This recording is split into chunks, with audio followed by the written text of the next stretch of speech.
Soal berikutnya itu soal B7. A. Berapa ketebalan minimum suatu lapisan tipis gelembung sabun dengan indeks bias 1,33 yang akan tampak gelap jika disinari dengan cahaya yang memiliki panjang gelombang 480 nanometer? Anggaplah ada udara di kedua sisi lapisan tipis gelombang tersebut. Oke, kita jawab langsung yang A. Jadi ini ada lapisan tipis gelembung sabun. Misalkan eh, kita umpamakan tebalnya adalah T, kemudian indeks biasnya adalah N, kemudian di sisi sini adalah udara, di sini juga udara. Kemudian ada sinar datang. Nah, ketika sinar ini datang, misalkan dia datang dengan membentuk sudut theta I, maka akan ada pemantulan.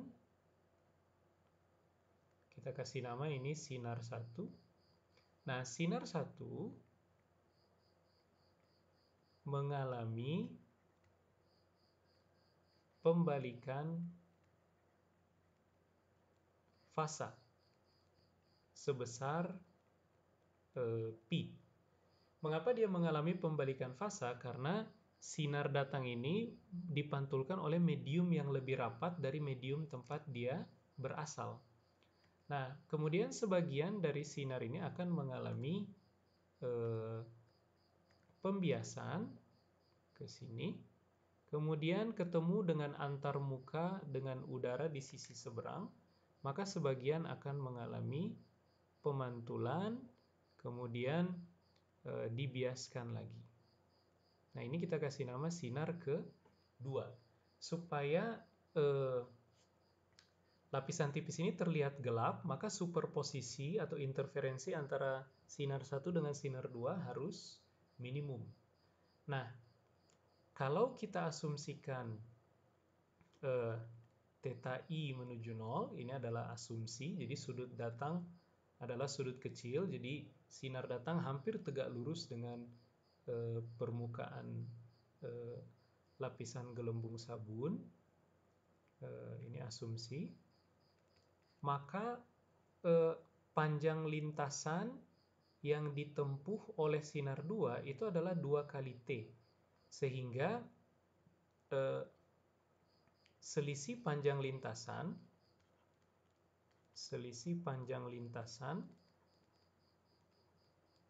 antara sinar 1 dan sinar 2 adalah 2 kali T, karena sinar 2 bolak-balik di dalam lapisan setebal T ini. Nah, kita bisa salin perbedaan panjang lintasan ini menjadi beda fasa, karena beda panjang lintasan mengakibatkan kedua sinar memiliki beda fasa. Jadi beda fasa akibat perbedaan panjang lintasan itu sama dengan panjang lintasan yang ditempuh dibagi lambda, atau panjang gelombang si cahaya tapi di dalam lapisan tipis, di dalam film tipis ini, dikali dengan 2pi. Nah, kemudian beda fasa antara kedua sinar juga disebabkan akibat sinar 1 mengalami pembalikan fasa sebesar pi, sementara sinar 2 tidak. Sehingga saya bisa bilang kalau begitu, beda fasa total antara kedua sinar itu adalah beda fasa gara-gara perbedaan panjang lintasan yang mereka tempuh dikurangi dengan pi, pembalikan fasa yang dialami oleh sinar 1. Sehingga ini sama dengan 2T per lambda film dikali 2pi. Kemudian dikurangi lagi dengan pi. Nah, untuk mendapatkan interferensi minimum, maka delta V total ini, delta V total atau 2T per lambda film kali 2pi min pi itu harus sama dengan kelipatan bilangan ganjil dari pi. Jadi M ini adalah 1, 3, 5, dan seterusnya. Nah, tebal minimum mestilah berkorelasi dengan M yang paling kecil. Jadi tebal minimum berkorelasi dengan M sama dengan 1. Sehingga kita bisa tulis 2T per lambda film kali 2pi min pi itu sama dengan 1 kali pi. Atau 2T per lambda film kali 2pi itu sama dengan 2pi. Nah, sehingga dari sini adik-adik bisa dapat kalau begitu T sama dengan lambda film dibagi 2. Nah, kemudian adik-adik ingat lagi definisi indeks bias. Misalkan indeks bias udara. Indeks bias udara itu sama dengan rasio antara cepat rambat gelombang cahaya di vakum, yaitu C, dibagi dengan cepat rambat gelombang cahaya di udara, kemudian N di dalam indeks bias film atau si lapisan tipis itu sama dengan rasio antara cepat rambat cahaya di vakum dibagi cepat rambat cahaya di film. Nah, ini masing-masing adik-adik bisa tuliskan sebagai lambda F, C adalah lambda F, lambda adalah panjang gelombang cahaya di vakum, F frekuensinya di vakum, kemudian V udara itu lambda di udara, dikali F di udara. Tapi ketika cahaya pindah medium, maka frekuensinya tidak berubah, sehingga F di udara maupun F di vakum sama saja, jadi ini boleh dicoret. Begitupun dengan indeks bias dari film, adik-adik bisa tulis dia sebagai rasio antara lambda di vakum dibagi lambda di film. Sehingga adik-adik bisa tulis kalau begitu indeks bias udara dibagi indeks bias film itu sama dengan lambda film per lambda di udara. Oke. Nah, dari sini kemudian saya bisa salin kalau begitu lambda film di formula untuk T ini bisa saya tulis sebagai N udara dibagi N film dikali lambda udara. Jangan lupa pengali setengah. Nah, N udara, adik-adik, indeks bias dari udara itu hampir 1. Jadi adik-adik bisa tulis T ini kurang lebih, kita bisa aproksimasi, kita dekati sebagai 1/n film dikali lambda di udara. Kemudian kali setengah. Nah, ini sama dengan 1/n film. N film adalah 1,33. Jadi 1 bagi 1,33 dikali lambda udara. Lambda di udara adalah 480 nanometer dibagi 2. Berikutnya pertanyaan B. Apa saja kemungkinan dua ketebalan lainnya untuk membuat lapisan tipis gelembung sabun tersebut tampak gelap? Oke, kalau adik-adik masih ingat tadi delta V total kita itu adalah 2T per lambda film kali 2pi kurangi pi itu mesti sama dengan M kali pi supaya interferensinya minimum dengan M sama dengan 1, 3, 5, dan seterusnya. Nah, kalau kita mau dapat tebal minimum, kita ambil M sama dengan 1.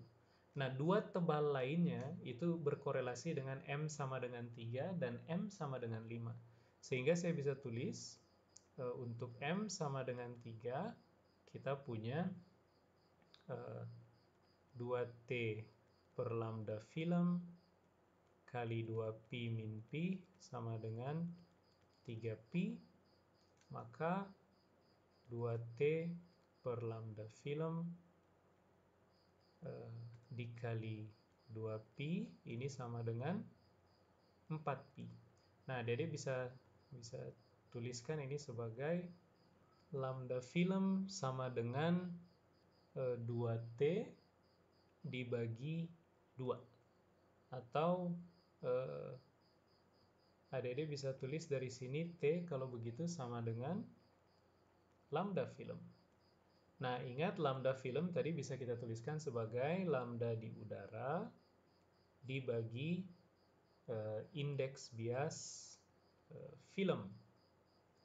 Kita pakai pendekatan bahwa N atau indeks bias udara itu dekat dengan 1, dan memang dekat dengan 1. Nah, sehingga adik-adik dapat ini sama dengan panjang gelombang di udara 480 nanometer dibagi dengan indeks bias film yaitu 1,33. Maka adik-adik dapat ketebalan yang lain dan dia berkorelasi dengan M sama dengan 3. Sementara kita bisa dapat nilai ketebalan berikutnya yaitu ketika M sama dengan 5. Nah, dari sini kalau adik-adik ganti M sama dengan 5, maka adik-adik akan dapat dengan cara yang sama dengan di atas. Kalau begitu lambda film itu sama dengan, langsung aja saya tulis T itu adik-adik peroleh sama dengan 3/2 lambda film sama dengan 3/2 kali lambda di udara bagi N film. Nah, ini sama dengan 3/2 kali 480 nanometer dibagi 1,33. Nah, dari sini kita dapatkan dua ketebalan lainnya. Terakhir yang bagian C, adik-adik ditanya, jika ketebalannya T jauh lebih kecil dari panjang gelombang cahaya lambda, mengapa film tersebut juga akan tampak gelap? Jadi, kalau ketebalannya jauh lebih kecil dari satu panjang gelombang, maka perubahan fasa gara-gara gara-gara selisih panjang lintasan itu akan menuju 0. Jadi kalau adik-adik lihat formula ini, bila adik-adik lihat formula ini kita copy ke bagian C.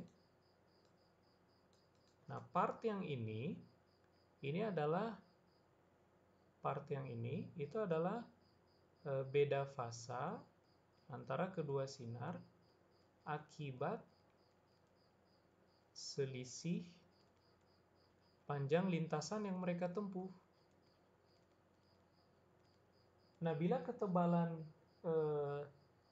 film itu jauh lebih kecil dari panjang gelombang, maka suku yang ini, suku yang beda fasa akibat selisih panjang lintasan itu akan menuju 0. Sehingga adik-adik akan dapat delta V total akan bernilai negatif P saja jika T jauh lebih kecil dari lambda film. Dan adik-adik lihat delta V total ini berarti bahwa kedua sinar itu berselisih fasa sebesar pi.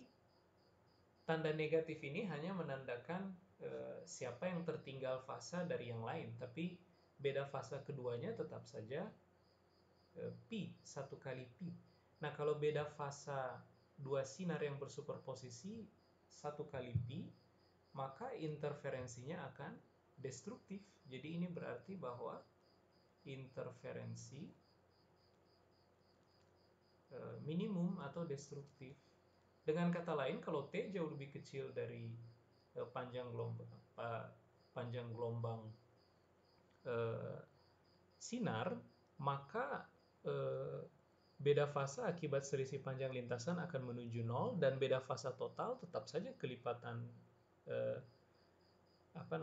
tetap saja 1 dikali pi. Tanda negatif hanya menggambarkan siapa yang tertinggal fasa dibanding yang lain. Jadi interferensinya memang akan minimum.